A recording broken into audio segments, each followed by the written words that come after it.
Good morning. God bless. Happy Friday. Let's work. Warning. This is not a multitasking message. This is an all systems on transmission. You might experience guilt for playing favorites between mind, body, and spirit.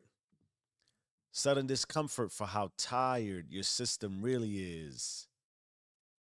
Awareness that you've mastered execution, but only in pieces. If symptoms rise, don't pause, don't justify, activate full sequence. You know how we do it here. Mind, body, spirit, system. Welcome to Raw for Epoch 2, day 115. It's time for our full execution storm. Mind, body, spirit, all on. We talked about Voltron before. Let's make it all make sense. Here's our concept overview for the day. The truth about full power. This is not a pep talk. It is a protocol. You don't need more motivation. You need interoperability. If you're scaling your career, but your spirit is offline, you're not winning. If your body's strong, but your mind is scattered, you are not winning. If you're praying, but you're not performing, you are not aligned. Today is not about motivation, it's about system alignment. Here's what you'll learn. Why all three systems, mind, body, spirit, can be active but still misaligned.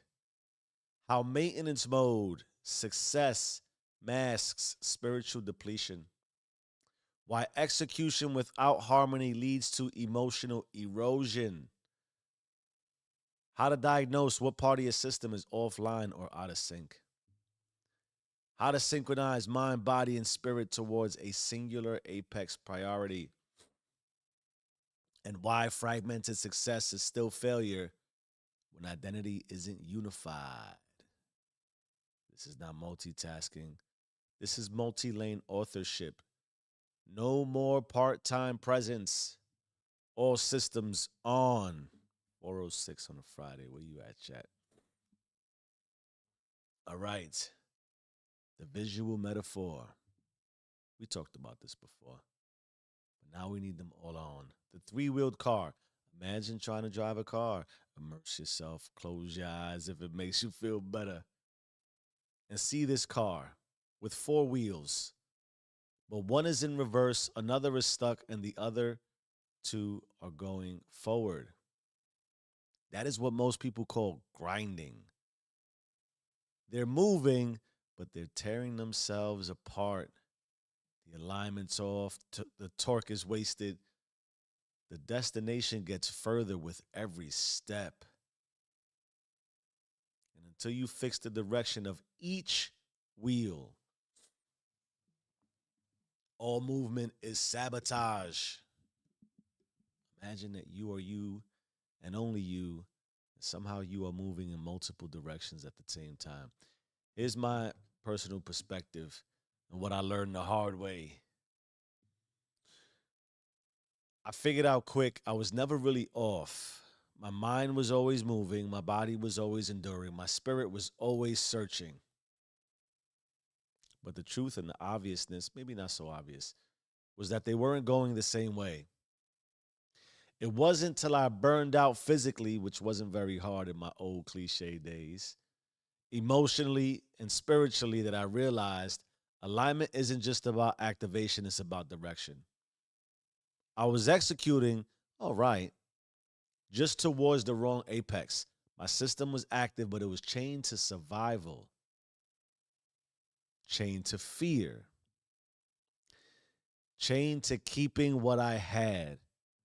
Ask yourself, what do you really have? None of it was scaling to become who I was. I used to believe I had a growth mindset. Some of you don't even know what a growth mindset is. But really, I had a maintenance mindset. My body was working just enough to hold my current status. My mind was running just fast enough to avoid reflection. My spirit starved. but silent. You want to be hungry. You don't want to ignore it. So all three were on, but they were dragging each other in different directions, pulling, tearing, misfiring. What's the result of all that? I looked aligned, checking some boxes, doing some things, but I was a conflicted trinity out here winning in the eyes of the world and the social acceptance group, but rotting in the soul of my system because real alignment isn't just functionality, it's flow. You already know how I feel about this. It's when my body trusts my mind, when my spirit leads and the rest follow. When I move, pray, speak, write, and act as one. That's why I had to stop performing parts of me. I had to stop walking into rooms half present, half available, half alive. Now, of course, otherwise I wouldn't be here. I bring all of me, every room, every time. Mind, body, spirit, locked in. No more part time presence because anything less than full execution isn't alignment, it's erosion. We've elevated in our program together over the course of the month systematically to present ourselves in a way that ensures that whatever we have access to, that we have control over, which is ourselves, all of ourselves, in the areas we have control of ourselves, they have to move singularly. I read this, which I thought was beautifully said. I'm still on that Kabbalist book. And they said God is not one, God is singular. And like when I read it, it shook me in a way that was so profound because it seems so simple. It goes back to when I talk about creating relationships, especially with our significant others. We become one. No, you limit when you become one. There's also the question that was asked, what was there before one? In any event, I digress from that power. But God is singular, root, source, image, everything that is available in a way that shows parts, but it's right. The sum of the whole is greater than its parts. But to create the whole, you got to put all the pieces together. And in that way, although some things even might directionally be lined up on the left side versus the right side, you have a 3-lane highway, right? They don't ever, well, they merge in some ways, but essentially they're all just going straight or in a direction. It's singular in that way. I can pick a lane, but I'm moving singularly. I think there's massive power for our lives and for our minds to appreciate singularity. It also doesn't restrict or limit. I'm allowed access to multiple pieces in order to ensure that my singular direction, we talk about Apex regularly. We're going to get into the Black Book momentarily. Whether you are conscious of it or not, you are active in all these areas. It's just how active are you is of great significance. And the reality of what I've been able to learn and what I hope to help transfer or translate in a way that is optimal for anyone who cares to consider the possibility is that if it's going to always be on, it might as well always be on in a way that is maximized. Like you don't want to run any parts of your system at 50%, but in that way you're always at 100%. It's just what do we talk about? What's your stamina level? And the more that you have one system on versus the other, at least in a fragmented way, the more you dilute the power and authority of the other. I talked about it in my personal perspective. My spirit was starved. I was executing. We are executing. It's likely very that you're doing things that are not terrible. That's part of the perspective. Why do we cling so much to stories of trauma and difficulty? Because sometimes it's like we know we have it bad, but it could always be worse. So because it's not worse, we kind of just accept it. Then we start creating all this imagery around the devil's keeping us complacent. The devil is signing us contracts of comfort. You signed it. You created it. You accepted it. So you dilute and regress, and that's another thing too, right? You look at systemically the way the brain and the mind works. You don't you may not be appreciating this depending on where you at in your life, but underused and underutilized, it essentially stops functioning to its capacity. You got to put strain on your mind, and you're gonna wake up in your 60s or 70s. God forbid you get a little bit older and forget who you are, or not be able to utilize the mechanics of what God has blessed you with physically because you just didn't move. That's part of it too. Like, you know, my wife and I, again, with this conversation, we talked about certain people in our lives that we have access to, right? And she's getting access to the boardroom, and the boardrooms have the C-suite.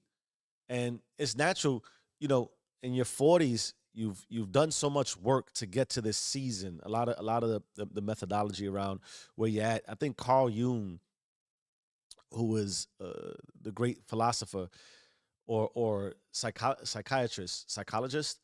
I apologize. I know who he is, and I can't seem to get his title right, but I don't want to lose the point. He says it's like when you get in your 40s, that's when you really activate and you're sort of on because you took everything you learned up until that point and you start to apply it. But then there's also like a very short window, let's say from 40 to 60. I think Tony Robbins talks about the seasons that you apply all of your wisdom and all of your knowledge and all of your power for that next 20-year sprint. And then it's like, where are you?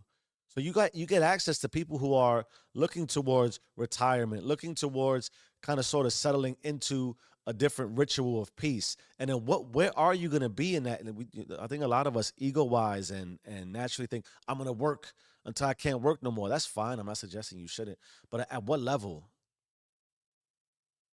And what work are you doing now in your 20s, your 30s, your 40s with your physical body, with your mind and your spirit, so that when you're 60, you're not all the way denigrated. Some of us are walking around and when you're not that old, but you have wear and tear of nothingness. Do you understand that? You could have wear and tear of nothingness, doing nothing. Your mind just deteriorates. You're not inputting more information. You're not creating new. It's not just like read a book because it's cool and give yourself wisdom and knowledge and logic to apply. It's like use your mind to activate and constantly build. You're using it to ensure that it's constantly on in a way that is conducive to constant. You don't have to stop growing. Why do we stop growing? And then the body, like you don't. I don't know how I got into this tangential space here, but mind, body, spirit. You, that you, your body's gonna break on you, and when your body break, and it's not just like, you know, you get sick, God forbid, you get a diagnosis, God forbid, but like you not being able to walk around comfortably and confidently without losing breath up the steps in your 50s and 60s. Even now, some of you in your 40s, my God. I don't care about the beach bod. I care that your heart can't take you down the block. You don't think about that? Yo, it blows my mind. And then you don't think about relative to when I can't carry my own physical weight, how that makes me feel about myself. You don't think that impacts your energy? How could you be spirited if you can't even run down the block? It's not. It's not a conspiracy. You have access to mind, body, spirit. When one is not being worked on and the battery's this big, the batteries shrink. The access shrinks because it can't carry itself. Your spirit doesn't even know where it's going. How could you lose spirit?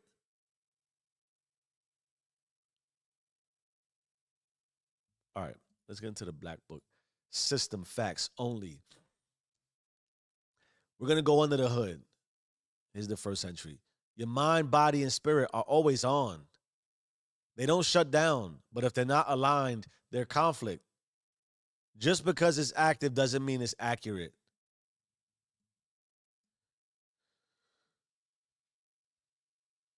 You are creating anyway. If you relinquish authoritative control over your life, the creation that you have access to, and you subscribe to somebody else's model, and you choose an environment and you choose to accept the terms and conditions of that environment, you're still creating. You just relinquished it. You're still active. Whether you are conscious of it or not, whether you do anything to push it forward for growth, you're still active. Your mind, body, and spirit are just deteriorating, possibly deteriorating from nothingness. Second entry in the Black Book. Most people operate in fear-based synchronization. They run on maintenance mode, not mission mode. So I've talked about this before, but let me give you a couple of bullets around this. You've gotten to a spot, you've gotten to a space, you've earned, you've solidified, and then you just run maintenance. No more missions, no more growth.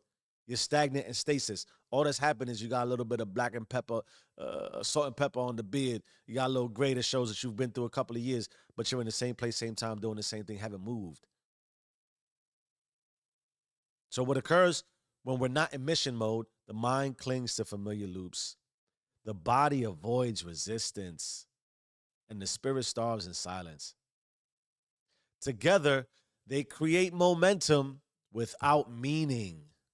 That's what it means to be spirited in an unspirited way. Your spirit is starving in silence. The third entry.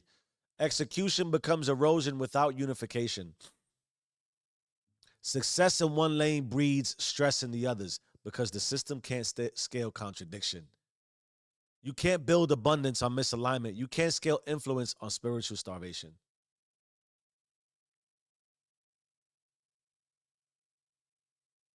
Fourth entry. So what does all on really mean? Let's break the code. The mind is your architect. It runs 60 plus thousand thoughts a day. Without direction, it defaults to the past.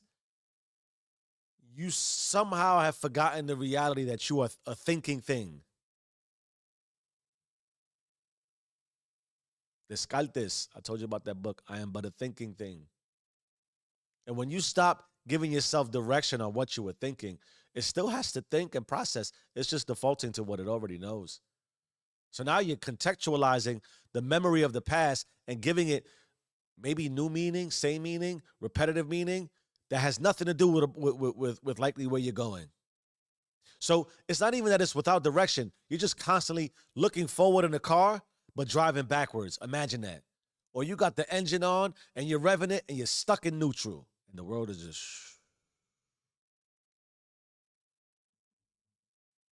So that's the mind. It's the architect. The body is your vehicle.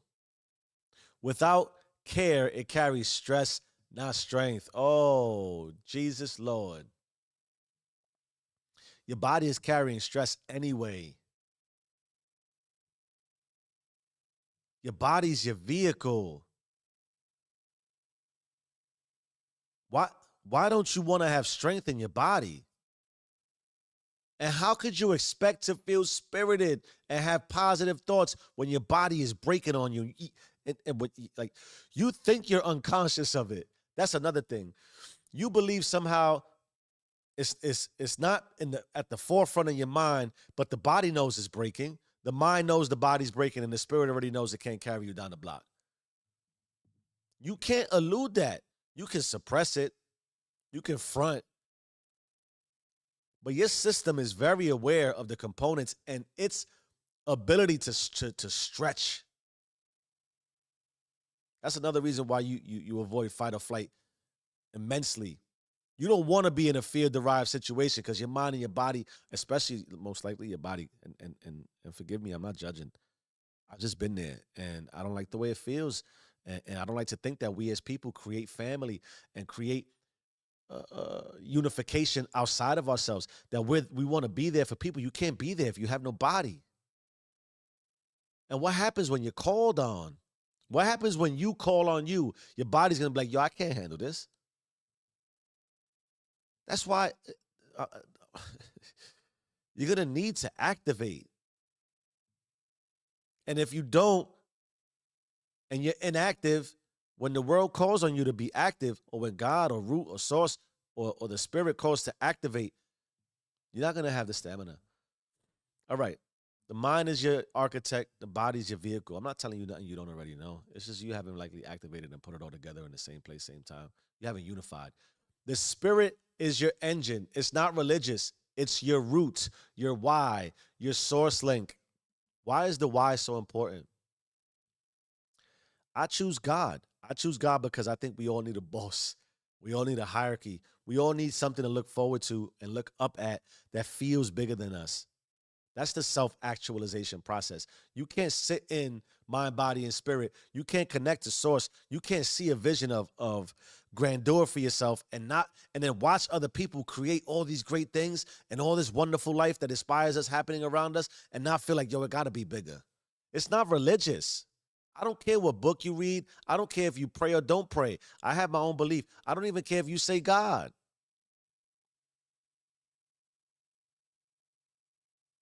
But the spirit is your engine.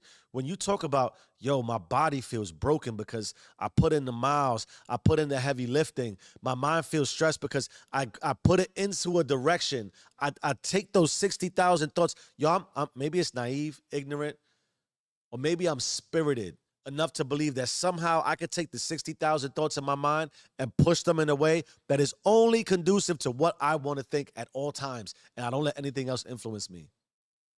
I'm not telling you I'm not scared. I'm not telling you it's not scary. I'm not telling you it doesn't hurt. But what I'm saying is, how do I overcome that? How do I overcome that? Sometimes my body is like, I can't move, not because I haven't moved it, but because I've over moved it. And it needs time to recover. That my mind is so heavy, I can't move it. It's not that it's not moving in a direction. It's just it's so heavy. How do I do that? I remember my spirit. My why sparks me. And in the universe, and God blesses you with little tiny moments. You might get a little shining smile from your daughter or your son or your wife or your significant other. Or your boss might present you with a project that you've always wanted. Or you might meet the right friend who has the right connections. You might make that one sale. You might get the phone call because your spirit is active and knows, yo, you've been putting in the hard work. And I gotta give you a little reminder of why. This is why you're doing it. This is why you're doing it. And just like that, boom, you get a little bit of more inspiration. That's the valuable inspiration that you can carry with you. You need a source. You need a source. You need an apex. You need something to look up to that's bigger than you. Otherwise, you won't what? Feel spirited. The spirit is your engine. When you put the miles, you want to go at 100,000 miles. The car still has value. That's why I'm so big on the body. Your heart, your liver, your brain, your cells, your blood flow.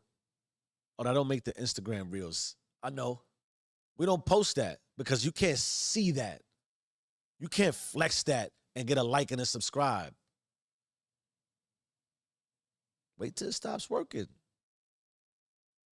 Wait till it stops and it's going to stop working. But what also keeps you moving? The engine is the spirit. Get spirited, man. Get spirited towards something. The execution system is the operating rhythm that fuses them. So when you're spirited and when it's done right, it doesn't burn you out.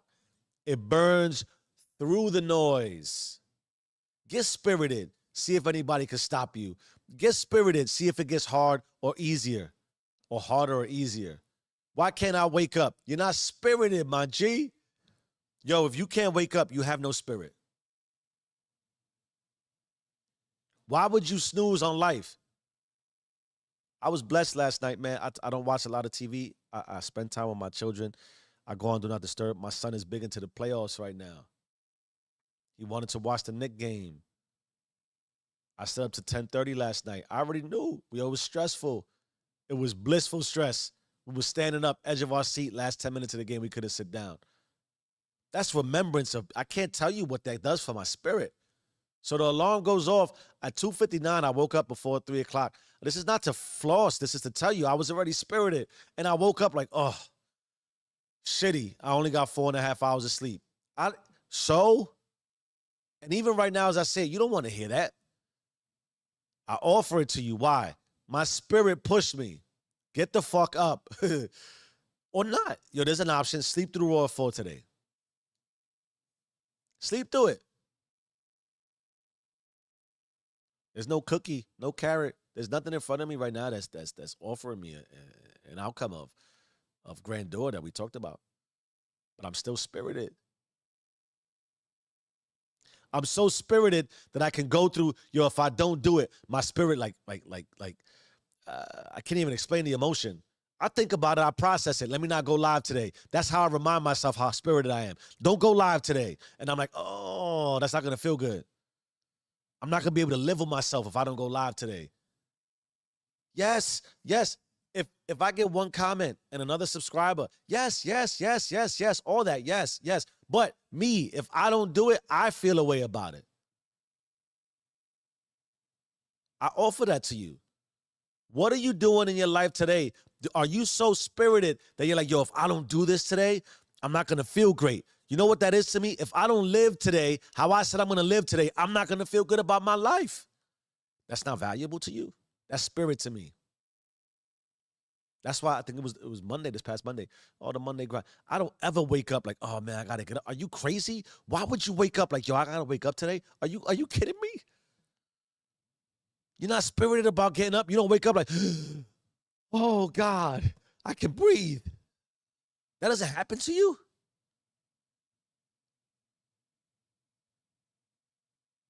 If it's not happening to you, then what's you waking up like, oh man, I gotta.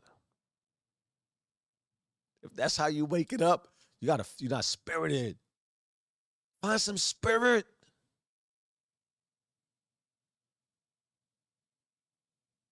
Fifth entry. The only way to scale sustainably is to allow your routine across all three systems.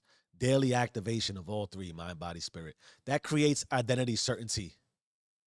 Identity certainty fuels emotional regulation. Emotional regulation unlocks creative stamina and conscious trust. That's why your system must be interoperable. Interoperable. Every room you enter, every mask you wear, you mu- your full self must walk in. Mind, body, spirit, no drops, no drifts, no delay. Imagine that, yo. That you're walking in somewhere and you might like you waiting to walk into the boardroom or the ballroom or the stage. I'm talking about dinner at night with your family. You're not even there. Forget the fact that you're scrolling. I could scroll. We could all be at the dinner table scrolling and we're still all connected. We scroll together, we talk together, we break bread together. Fully active, mind, body, spirit. My mind is not like, who's texting me? What is, nah, you bugging. All that is on do not disturb. And the same thing happens. Yo, when I walk in and I clock in, I'm on do not disturb. I gotta work. I gotta work. I gotta work. Yes, I got all these great things happening around me. I can't worry about it. I release that.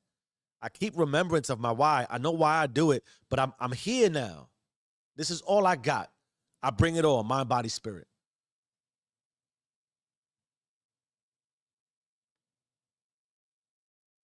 You got to take your full self with you everywhere you go. I believe if you're struggling, you've lost part of yourself somewhere and it's waiting for you somewhere. Go back and get it. You left something of you. You got to bring it. Bring it forward and bring it with you all the time, even if you got to drag it, even if it hurts. That's how you get full activation. And when you're conscious emotionally, when you realize that, you'll start to feel a little bit better, even on the days you don't feel like it, even on the days it hurts. That's how you go. That's how you go through it. I don't know any other way to do it. I don't know. There's consequences. If you don't activate full execution, you'll keep succeeding in one area while silently starving in another. You'll optimize your grind, but destabilize your soul. You'll create impressive outcomes and resent them. You'll have a calendar full of wins and a body that breaks before the next one. Imagine that. That you about to line up mad wins and your body just breaks. All right. You'll be the leader in public and the burnout in private. And worst of all, you'll live as a fractured version of yourself just because you never trusted your whole self to move in one direction. I didn't check my mic today, yo. Thank God my mic is on. I was messing with it yesterday. The decibel levels were a little off. I don't know, but it's working the way it's supposed to.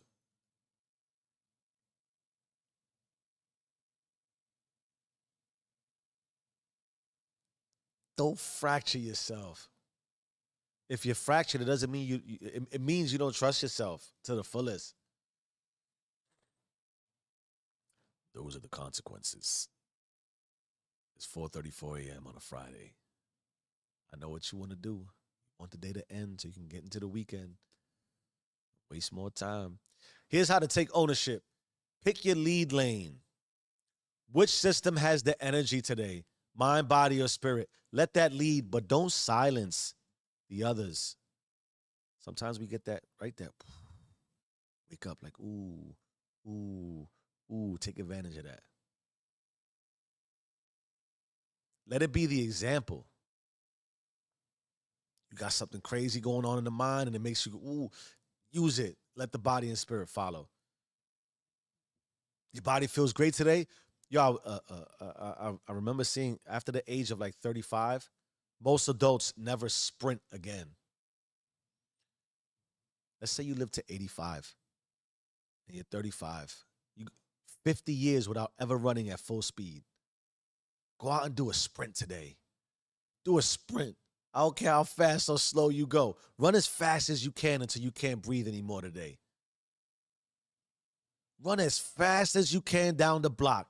Do it in front of the whole block. Do it when nobody's looking. Run up your stairs if you got stairs. If you live in the projects or building I used to do, go from the bottom floor to the top floor. You may not make it. Maybe 14 or 20 flights. It's a lot of stairs. But go as fast as you can. Watch what happens to your mind and your spirit. The second thing you want to do is apply the 3-minute rule.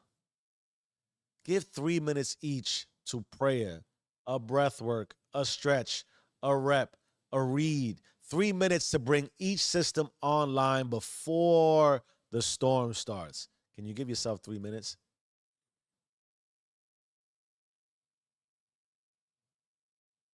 Can you give your mind 3 minutes, your body 3 minutes, your spirit 3 minutes? And then what's happening is as you give your mind 3, your body and your spirit are like, ooh, ooh, ooh, am I next? Am I next? Am I next? Am I next? Am I next? Then you give your body 3 minutes and your mind might have got the 3 minutes and it's telling the body, go, go, I just got mine. And the spirit's like, oh, I need mine. And all of a sudden they all get their time and then they all look at each other like, yo, we got attention. You crave attention. We all crave attention. We crave acknowledgement. Give yourself the acknowledgement.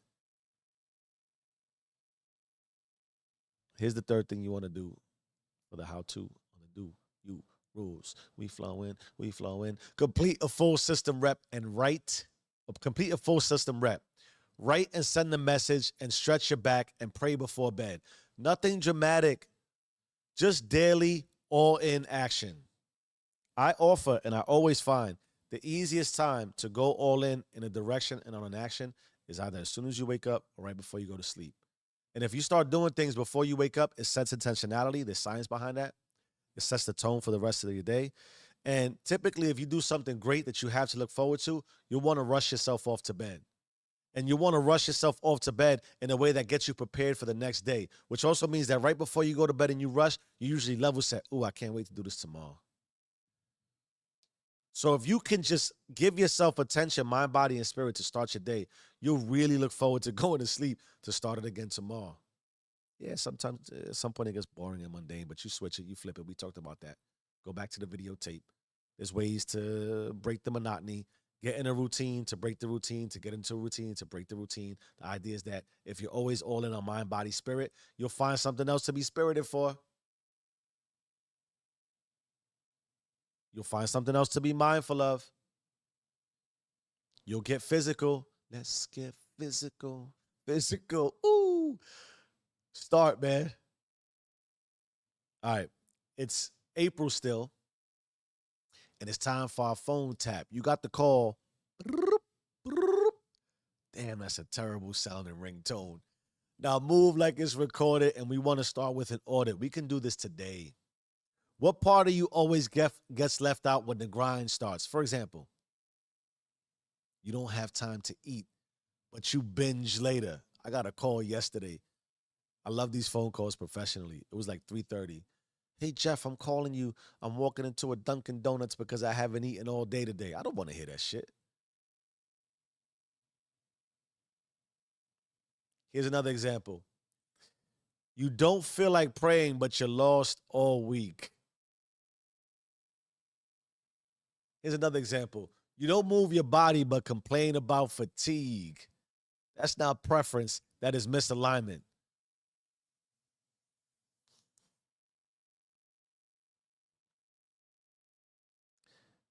The regression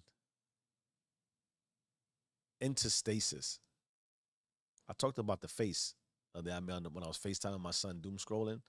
That's how your body feels. I'm tired because you never move. Do you hear that?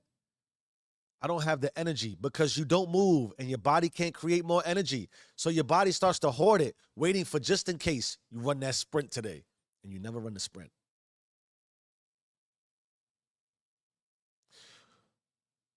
So you're physically fatigued because you don't move. You're mentally exhausted because you don't think enough. And you're spiritually drained because you have no why. And you keep complaining about why am I so tired? Because your mind, body, and spirit has nothing to move for.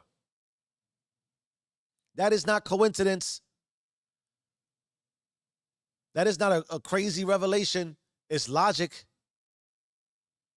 The system is in maintenance mode. It only does enough to get you through exactly what you do today. I talk, oh my God. So you can't do more because you're tired. You're tired of only doing what you can do. That's not an indictment, or I'm not casting aspersions, or I'm not judging. That is real.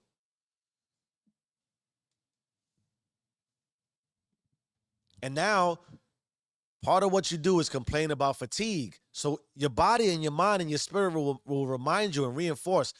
We talked about the conscious. It believes it because you told it. So now it helps you feel it. That's your emotional regulation. I'm fatigued. You're always complaining about being fatigued. So your body chemically and emotionally and scientifically and logically is like, yo, this is what it feels like to be fatigued. Fatigued for doing nothing. Or exactly what it is you're doing. But that's the audit. Audit it. Audit.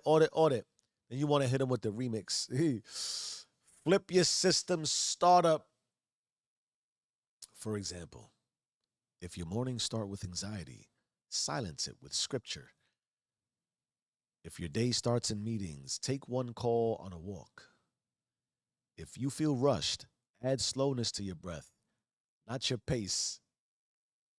You see the difference? Remix it. Then you want to re-record. Recode your next move with full system presence. For example,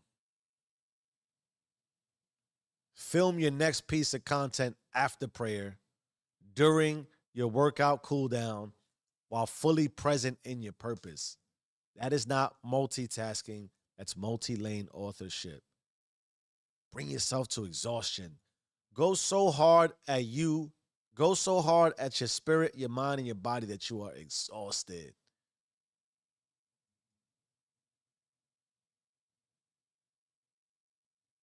Watch what happens to your life. You either bring all of you or you stay fragmented. Turn the full system on and move like it's already yours. You either own the system or get erased by somebody else's code. You either run the system or the system runs you. Change your mind, change your life. I am who I say I am. Do you and stay rich.